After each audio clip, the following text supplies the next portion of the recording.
Reading was really important in our house growing up. It was a big part of my life and really has been ever since. Well, when I was a little kid, the reading time I had with my parents was in many ways like the best quality time I had with them because I didn't have to share it with my brother, which was awesome, and also because we got to talk about stuff that really interested both them and me, so I was able to kind of feel like I was an active participant in the conversation and not just a kid, and that was really important for me. I especially read a lot of fairy tales, and I remember when I was pretty little, I read this book Kon-Tiki with my dad, the story of a guy's journey across the ocean on this little raft, and it was just so exciting and real and alive, and it was also a great time with my parents, kind of alone time, one-on-one time, and it was really special for me.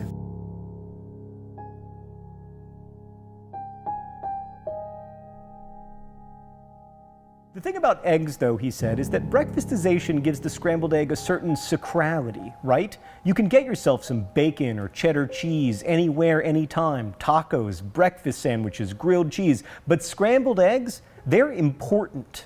Ludicrous, I said. The people were starting to file into the plane now. I didn't want to look at them, so I looked away, and to look away was to look at Augustus. I'm just saying, maybe scrambled eggs are ghettoized, but they're also special. They have a place and a time, like church does.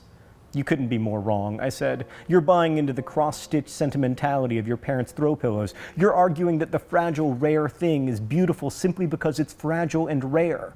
But that's a lie, and you know it. So when I was a kid, I was pretty lonely a lot of times. I was kind of socially isolated. I was pretty nerdy. And so books were a great escape for me, but they were also a way into imagining what it was like to be someone else. They were a way into thinking about a life other than my own and understanding that other people's reality was as intense to them as my reality was to me. It was like a way into empathy, really.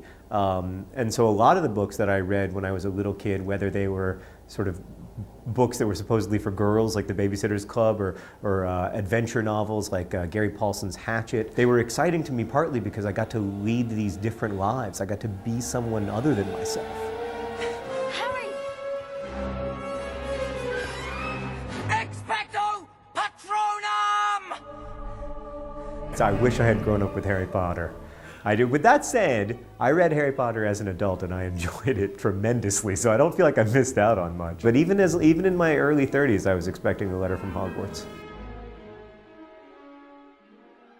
So, what I think reading is at its core is the ability to use text to communicate. It's the ability to use these otherwise meaningless scratches on a page and create ideas inside of your head. So the craziest thing about reading to me is that we can, in some ways, literally communicate with the dead. Like I can read something Shakespeare wrote 500 years ago, and then it can have life inside of my mind.